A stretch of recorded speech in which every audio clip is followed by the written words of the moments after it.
உயிருடன் வாழ்ந்து கொண்டிருக்கும் சஞ்சீவி நாகம். அப்படி சொல்லும்போது போய் பார்த்தா இப்படி வாழை எடுத்து சுருட்டி முனி மேலே பின்பக்கம் சொறி நாக்க நெட்டுமானிக்கு இருந்துச்சு. உதாரணமாக சமண பாரம்பரியத்தில் முக்தி அடைந்த சிங்கமும் பசுபதீஸ்வரர் சிவனை வழிபட்டு எலி முக்தி அடைந்ததாகவும், யானை மற்றும் சிலந்தி வழிபட்டு திருவானைக்காவில் முக்தி பெற்றதாகவும், திருநாகேஸ்வரத்தில் சிவனை வணங்கி மோட்சம் அடைந்த நாகமும் காகமாக பிறந்து சிவபக்தி மூலம் முக்தி பெற்றுள்ளது. இவைகள் மட்டுமின்றி அணில், குரங்கு, பன்றி, சிலந்தி, எறும்பு, ஈ என அனைத்து ஜீவராசிகளும் முக்தியடைந்துள்ளன. இன்று நாம் காண இருப்பது நீங்கள் ஆவலுடன் எதிர்பார்த்து கொண்டிருந்த, இறந்த பிறகும் உடம்பு அழியாமல் ஊர் மக்களை வாழ வைத்துக் கொண்டிருக்கும் அதிசய சஞ்சீவி நாகராணி பற்றிதான். என்ன சொல்கிறீர்கள் என்று நீங்கள் ஆச்சரியப்படலாம். ஆம், அந்த அதிசய நிகழ்வு இந்த கலியுகத்திலும் நடந்துள்ளது. கேட்கும் போது உங்களுக்கு வியப்பாக இருக்கும் அல்லவா? நேயர் ஒருவர் கொடுத்த தகவலின்படி நாங்களும் நேரில் பார்க்காதவரை இதை நம்பவில்லை. ஆனால் பார்த்த பின்பு மெய்சிலிர்த்து போனோம். காரணம், உடம்பையே காயகல்பமாக மாற்றி ஜீவசமாதி அடைந்துள்ளது என்று நினைக்கும் போது வியப்பாக தான் இருந்தது. அந்த அதிசய நாகராணியின் காணொளியையும் இதில் இணைத்துள்ளோம். நிகழ்ச்சி முழுவதையும் பொறுமையாக பார்த்தால்தான் உங்களுக்கு அது புரியும். பொதுவாக சித்தர்களாக இருப்பவர்கள் மட்டும்தான் பித்தம் தெளிந்து சித்தமடைந்து ஜீவமுக்தியை பெற்றிருப்பார்கள் என்று நாம் நினைத்து கொண்டிருக்கிறோம்.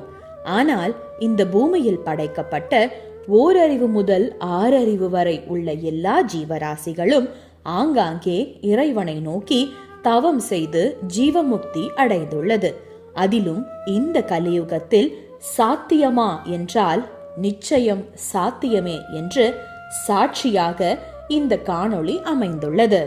ஜீவமுக்தி என்றால் என்ன என்று ஒரு சிலருக்கு புரியாமல் இருக்கலாம். உடம்பையே காயகல்பமாக மாற்றி உடம்பிலிருந்து உயிர் பிரிந்து செல்லாமல் உள்ளே பூட்டி வைத்துக் கொள்வதுதான் ஜீவமுக்தி என்று சித்தர்கள் எடுத்துரைக்கிறார்கள். சுருக்கமாக சொல்ல போனால் ஆன்மாவுக்குள் ஆத்மாவை ஐக்கியமாக்கி விடுவார்கள். இவ்வாறு எல்லாம் சாத்தியமா என்றால் நிச்சயம் சாத்தியமே என்று நமது முன்னோர்களான சித்தர்கள் நிரூபித்து காட்டியுள்ளார்கள். உடம்பை எவ்வாறு காயகல்பமாக மாற்ற முடியும் என்றால், உணவு பழக்கத்தை தவிர்த்து காற்றை மட்டுமே சுவாசித்து உணவுக்கு பதிலாக பச்சிலைகளை உட்கொண்டு மூச்சு பயிற்சி என்று சொல்லக்கூடிய வாசி யோகத்தை பயன்படுத்தி ஜீவமுக்தி அடைந்துள்ளார்கள். இந்த ஜீவமுக்தி மனிதர்களுக்கு மட்டும்தான் சாத்தியமா என்றால் நிச்சயம் கிடையாது. பக்தி, ஞானம் மற்றும் தவம் செய்யும் எந்த ஒரு ஜீவனும் மனிதன் முதல் விலங்கு வரை இறைவனின் அருளால் முக்தி பெற முடியும் என்பது நம்பிக்கை. உதாரணமாக சமண பாரம்பரியத்தில் முக்தி அடைந்த சிங்கமும் பசுபதீஸ்வரர் சிவனை வழிபட்டு எலி முக்தி அடைந்ததாகவும், யானை மற்றும் சிலந்தி வழிபட்டு திருவானைக்காவில் முக்தி பெற்றதாகவும், திருநாகேஸ்வரத்தில் சிவனை வணங்கி மோட்சம் அடைந்த நாகமும் காகமாக பிறந்து சிவபக்தி மூலம் முக்தி பெற்றுள்ளது.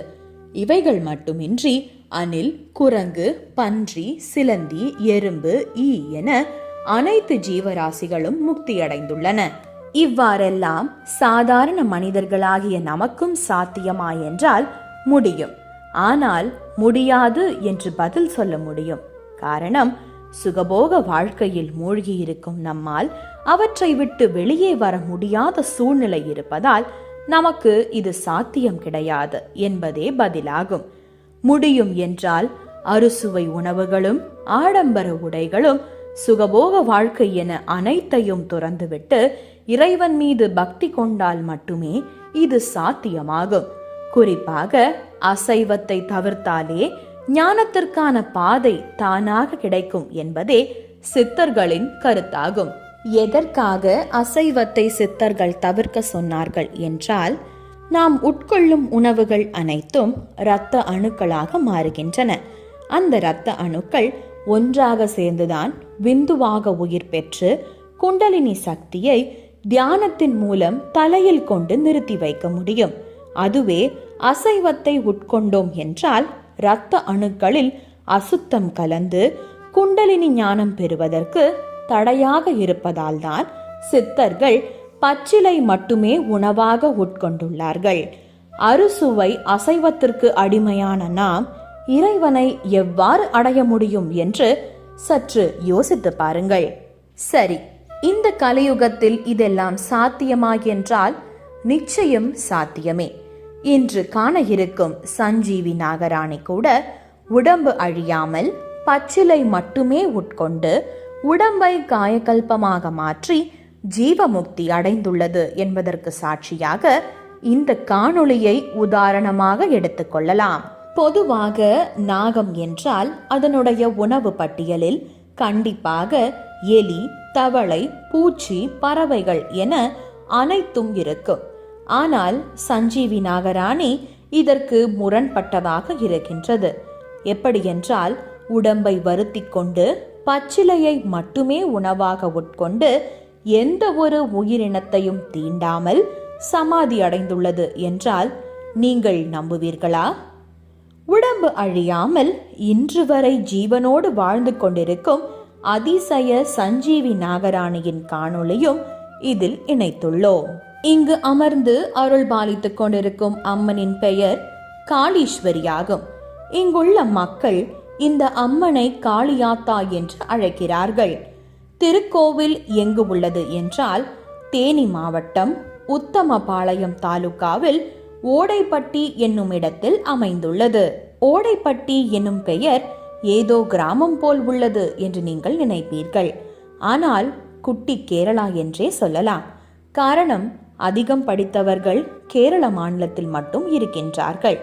அதன் பிறகு இந்த காளீஸ்வரி அம்மனின் அருளால் இங்குள்ள 600 குடும்பங்களிலும் ஒவ்வொரு வீட்டிலும் மருத்துவர், வக்கீல், போலீஸ், இன்ஜினியர் என அனைவரும் படித்தவர்களாக இருக்கின்றார்கள்.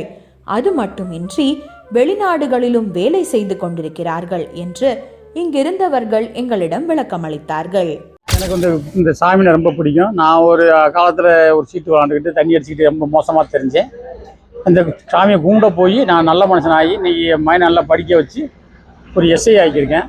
நான் படிக்காதால் இந்த கோயில் வேண்டுதல் பட்டு இந்த கோயிலுடைய வரம் கொடுத்து தான் என் மைன் எஸ்ஐ ஆனேன். இன்றைக்கி எஸ்ஐ ஆகிருக்கேன். 23 வயசில் எஸ்ஐ ஆகி பிஇ முடிச்சுட்டு 23 வயசில் எஸ்ஐ ஆகி போயிருக்கேன். இன்னும் இந்த கோயிலை எத்தனையோ பேர் வேண்டுதல் பட்டு வேண்டுதல் எதை சொன்னாலும் நிறைவேறும். அவ்வளோ துடியான தெய்வம். எத்தனையோ பேர் இதில் வேண்டுதல் பட்டு வேலையை பற்றிக்கு போயிருக்காங்க. நானும் மோசமான ஒரு குடும்பத்தில் இருந்து மோசமான வளர்ந்து வந்தவங்க. ஆனால் என் மயனை வேண்டுதலை படுக்க வச்சு நானும் நல்லா இருக்கேன். என் மயனை எஸ்ஐ ஆகி அவன் குழந்தை பற்றி நல்லா சீக்கிரம் சிறப்பாக நல்லா வாழ்றோம். சாதாரண கூலி வேலை தான் பார்த்துட்டு இருந்தேன். சாமி வேணுனால எனக்கு கோர்ட்டில் வேலை கிடச்சி 18 வருஷம் வேலை பார்த்துருக்கேன். வேலை பார்த்தாங்கன்னா 1988, 90, 95 இதே இடத்த சாமி நேரடியாக நான் பார்த்துருக்கேன். சுய உருவமா சின்ன குழந்தையா நான், சந்திரன், பரமே எல்லாம் விளாண்டுக்கிற போது உருவமா சின்ன குழந்தைய நேரடியாக விளாடுச்சு பார்த்து. அதே எங்களுக்கு தெரியும். அது வந்து சாமி கூட நல்லா கும்பிட செய்வேன். சாமியை வணங்காத ஆள் கிடையாது. ஓடப்பட்டு முழுக்க எல்லாருமே சாமி கும்பிடுவாங்க. நாங்களும் வணங்குவோம். எங்களை நம்பினவங்க கிட்டதில்லை. நம்பி வந்து வேணுனது வேண்டி விரும்புவது உடனே கிடைக்கும். இது எங்கள் தெய்வத்தோட உண்மை. ஊருக்காக்கும் தெய்வம். நாங்கள் இது வரைக்கும் சின்னதாக வளர்ந்து இன்னைக்கு இப்படி கோபுரம் கட்டி வாழ்ந்துருக்கோம்னா தெய்வத்தினுடைய அனுக்கிரகம் தான் எங்களுக்கு இந்த அளவுக்கு ஆகிருக்கு.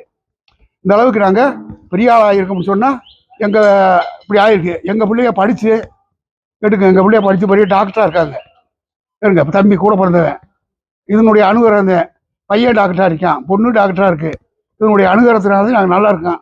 என் மக்களும் நல்லா இருக்க, மகன் நல்லா இருக்கு, என் பேரம்பேத்திகள்லாம் நல்லா இருக்காங்க. என் பிள்ளைங்க 3 பிள்ளைங்க, 3 பையங்க, 3 பேரும் நல்லா இருக்காங்க. ஒன்று இன்ஸ்பெக்டர், ஒன்று 5 ஸ்டார் ஹோட்டல் மேனேஜரு, ஒரு டைட்டான் வச்சுங்க. எல்லாமே எங்கள் குடும்பத்தில் எல்லாமே நல்லா இருக்குங்க. நானே இப்போ வந்து நான் ராணுவத்தை வேலை பணி புரிஞ்சுக்கிருக்கேன். ஒரு 19 வருஷம் பணி புரிஞ்சுருக்கேன். என்னோட வேலைக்கு போகிறதுக்கான முழு காரணம் இதை நான் வேண்டுதல் பண்ணதுக்கப்புறம் தான் எனக்கு வேலையை கிடச்சிங்க.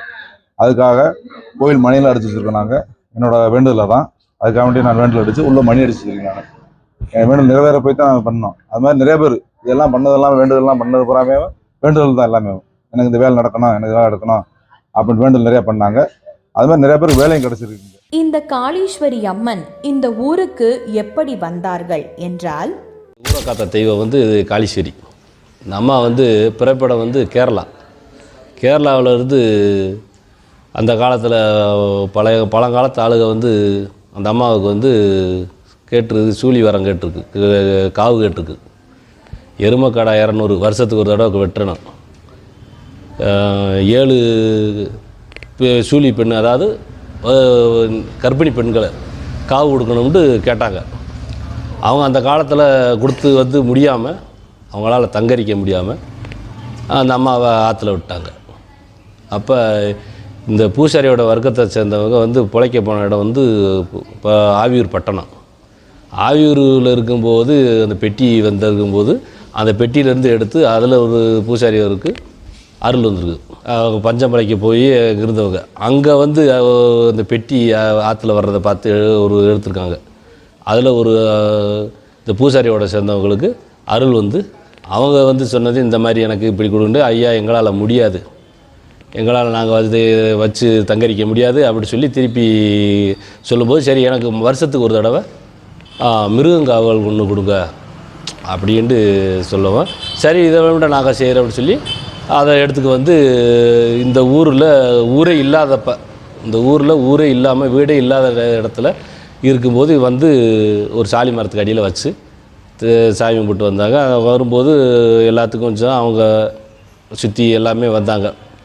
1-2 வீடு கட்டி எனக்குள்ளே குடிசை போட்டு இருந்து அந்த கால முன்னோர்கள் இருந்து வாழ்ந்து வந்துருக்காங்க. அவங்க இருக்கும்போது அவங்க நினச்சது நடந்திருக்கு. அவங்க என்ன வர கேட்டாலும் ஆமாம் அவங்க அருள் வலிச்சு கொடுத்துருக்காங்க. அதே மாதிரி இப்போ தொட்டு வருஷத்தில் ஒரு நாள் மகா சிவராத்திரியில் நாங்கள் சாமி கும்பிட்றது, கரகம் எடுத்து 3 நாள் திருவிழா கொண்டாடுறோம். வருஷத்தில் ஒரு நாள் ஆடி மாதம் 15ஆம் தேதி மிருகங்காவல் கொடுக்குறது வழக்கம். அது இன்னும் அந்த காலத்தில் இந்த காலத்தில் தொட்டு நடந்து வந்துக்கிட்டே இருக்குது. சரி, நீங்கள் ஆவலுடன் எதிர்பார்த்து கொண்டிருந்த சஞ்சீவி நாகராணி பற்றி இப்போது காண்போம். வடக்கு திசையில் சுமார் 27 கிலோமீட்டர் தொலைவில் முள் செடிக்கு நடுவே தான் அமர்ந்திருப்பதாக பக்தர் கனவில் தெரிவிக்கவே அடையாளங்களை வைத்து ஊர் மக்கள் ஒன்று சேர்ந்து தேடிய பொழுது கனவில் கூறியது போலவே முள் செடிக்குள் ஜீவமுக்தி அடைந்த சஞ்சீவி நாகராணியை பயபக்தியுடன் ஊருக்குள் எடுத்து வந்துள்ளார்கள். எப்படி என்றால், பார்த்துருக்கும் போது அம்மன் வந்து இந்த காளிமி அம்மன் எனக்கு கனவுல வந்து ஒரு சின்ன பிள்ளை மாதிரி வந்து, எப்பா என்னுடைய வாங்கினேன் என் நாகதேவதை நனைஞ்சிக்கிட்டு, வெயில் மழையில் நனைஞ்சிக்கிட்டு இன்னும் வடநாட்டு பக்கம் மலைப்பகுதி அந்த வனத்துக்குள்ள இன்ன இடத்துல இருந்து எழுது என்னம்மா நான் எப்படிம்மா கண்டுபிடிக்கிறேன், நீ போப்பா, நான் வந்து ஒரு 10 பேரை கூட்டுக்கு போ உனக்கு துணைக்கு அப்படின்னு சொன்னாங்க. அந்த அம்மா சொல்லிச்சு. நான் அந்த அம்மாவை நம்பி நாங்கள் எங்கள் தாய் இருந்து ஒரு 10 பேரை போனேன். அலைஞ்சு அந்த இடத்த தெரியாமல் அலைஞ்சேன். ஒன்றும் தெரியல, நிலான்னு தெரியல.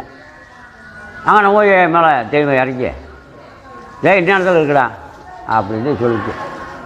அப்படி சொல்லும்போது போய் பார்த்தா இப்படி வாழை எடுத்து சுருட்டி முனி வேலை பின்பக்கம் சொறி நாக்கு நெட்டுமானிக்கு இருந்துச்சு. நாங்கள் சாமியை கும்பிட்டு நான் ஒரு குடிமண் போய் எடுத்துக்கிட்டு 10 பேரும் போய் அலைஞ்சி தெரிஞ்சு நாங்களும் தவிச்சு போச்சு. அங்கேருந்து நடந்து எடுத்துக்கு வந்து கொண்டு வந்து நேரத்தில் வைய பண்ணிச்சு. என் பக்கம் வலது வைய பக்கம் வை அப்படின்னு. சரி, அது ஆத்தா வலது பக்கம் அங்கே நிப்பாட்டினேன். நிப்பாட்டி இன்னும் நாங்கள் எங்களுக்கு நல்ல ஒரு சோத்தை ஊற்றி வருது. இந்த அம்மனின் சிறப்பு என்னவென்றால், திருமண தடை, கிரகதோஷங்கள், குழந்தை வரம், பேய் பிடித்தவர்கள், செய்வினை, தீராத கடன் பிரச்சனை என எப்பேற்பட்ட பிரச்சனையாக இருந்தாலும் இந்த அம்மனை தரிசனம் செய்தால் அதற்குண்டான வழிகள் கிடைக்கின்றது என்று இந்த ஊர் மக்கள் அசைக்க முடியாத நம்பிக்கையை வைத்துள்ளார்கள். நீங்கள் ஆவலோடு எதிர்பார்த்து கொண்டிருக்கும் பச்சிலைகளை மட்டுமே உண்டு வாழ்ந்து ஜீவமுக்தி அடைந்த அதிசய காணொளி வெளி உலகத்திற்கு முதல் முறையாக சிவபிரபஞ்சம் நிகழ்ச்சியின் மூலமாக சஞ்சீவி நாகராணியின் தரிசனம் இதோ உங்கள் பார்வைக்கு.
சக்தி வாய்ந்த காளீஸ்வரி அம்மனையும் ஜீவமுக்தி அடைந்த சஞ்சீவி நாகராணியையும் தரிசனம் செய்த மகிழ்ச்சியுடன் நாங்கள் அங்கிருந்து புறப்பட்டோம்.